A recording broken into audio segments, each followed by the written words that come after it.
بسم اللہ الرحمن الرحیم۔ میرے واجب الاحترام دوستوں، جیسا کہ آپ کو بھی معلوم ہے کہ دور حاضر میں ملحدین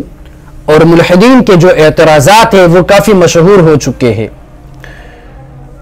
جب بھی دین اسلام قرآن مجید پر کوئی اعتراض اٹھاتا ہے تو جواب دینے کے لیے علماء کرام ہی سامنے آپ کو نظر آتے ہیں،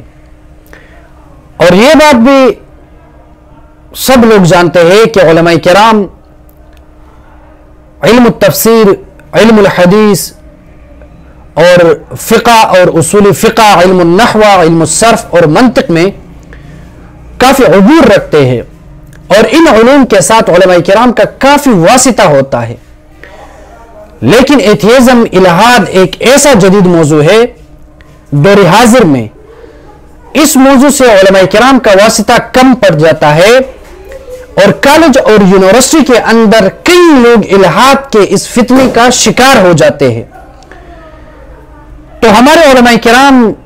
آج تک جتنے بھی ہیں الحمدللہ کافی اچھے طریقے سے انہوں نے ہر محاذ پر دین اسلام کا دفاع کیا ہے، لیکن الہاد ایک ایسا موضوع تھا کہ اس کی طرف ہمارے علماء کرام اور طلباء کرام کا رجحان بہت کم تھا، اور الہاد پر کام کرنا یہ وقت کی انتہائی اور اہم ضرورت تھی۔ وقت کے اس اہم تقاضے اور ضرورت کو محسوس کرتے ہوئے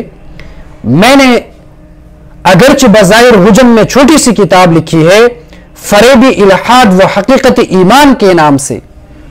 لیکن انشاءاللہ اس کتاب کو دیکھنے کے بعد آپ کو یہ پتہ لگے گا اور آپ محسوس کرو گے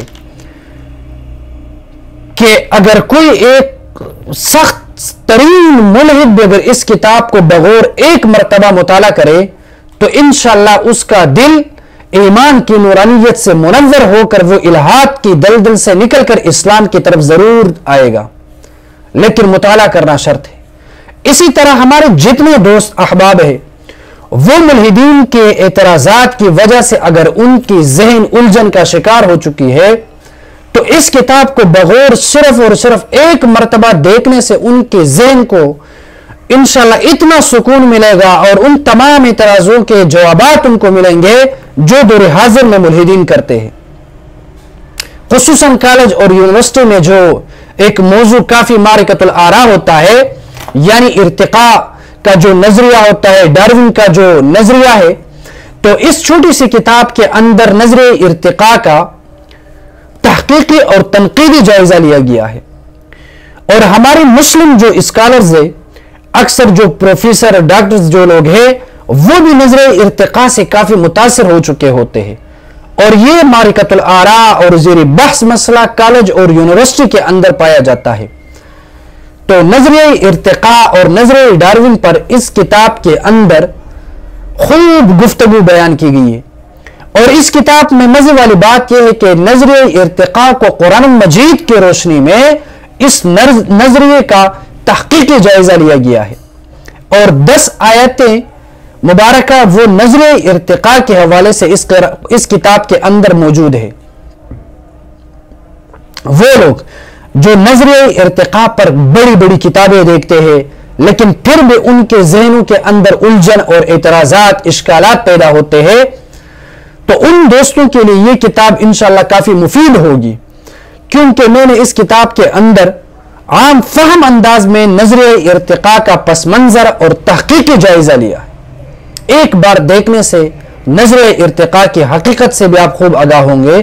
اور جو مسلمان لوگ نظریہ ارتقاء سے متاثر ہو چکے ہیں ان کے حوالے سے بھی آپ کو اس کتاب کے اندر کافی معلومات ملے گی۔ اس کے علاوہ اس کتاب کے اندر آپ کو دیکھنے کو ملے گا کہ بھائی جو دور حاضر کے جو مشہور ملحدین جو اعتراضات کرتے ہیں کہ مثال کے طور پر اگر رب العالمین موجود ہے تو وہ دکھائی کیوں نہیں دیتا، اگر اسی طرح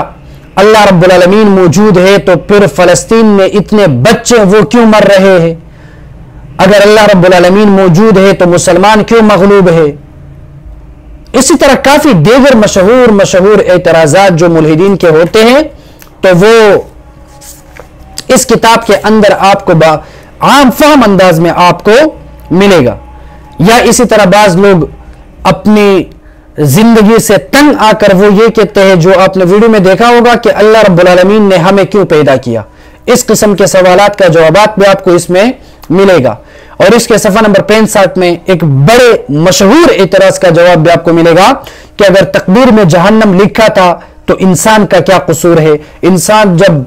بد اعمال کرتے ہیں یہ تو انسان کا اپنا کوئی نقصان نہیں ہے، بلکہ اس کے تقدیر میں یہ بد عملی لکھی ہوئی تھی۔ تو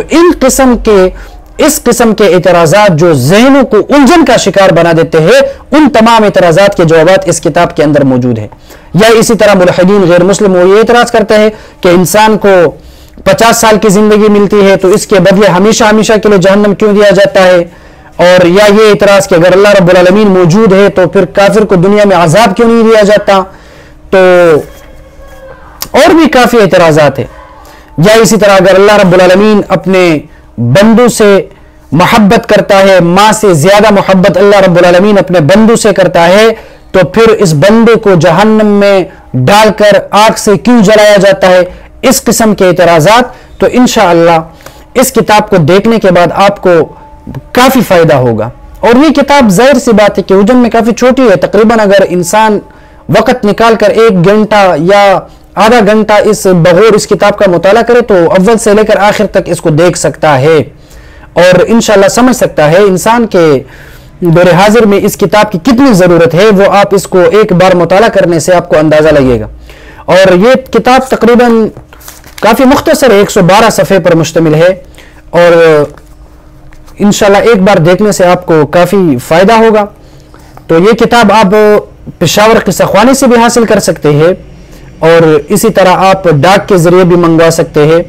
اور اسی طرح تنگی چارسدہ میں بھی یہ کتاب آپ کو مل جائے گی۔ تو جو دوست لینا چاہتے ہیں ہم اپنا واٹس ایپ نمبر شیئر کریں گے، تو اس نمبر پر آپ رابطہ کریں، ڈاک کے ذریعے پورے پاکستان میں آپ کو اس کی ڈیلیوری کی جائے گی، اور پورے پاکستان میں جہاں بھی آپ ہو اگر آپ منگوانا چاہیں تو اس کتاب کو آپ حاصل کر سکتے ہیں، اور انشاءاللہ اس کی قیمت بھی وہ بھی کافی کم ہوگی، کم قیمت میں انشاءاللہ مفید کتاب آپ حاصل کر سکتے ہیں۔ تو جو دوست اس کتاب کا مطالعہ کرنا چاہتے ہیں، اس کتاب کو حاصل کرنا چاہتے ہیں، تو وہ ضرور ہمارے ساتھ رابطہ کریں۔ اللہ رب العالمین مجھے اور آپ لوگوں کو الہات کے فتنے سے بچائیں۔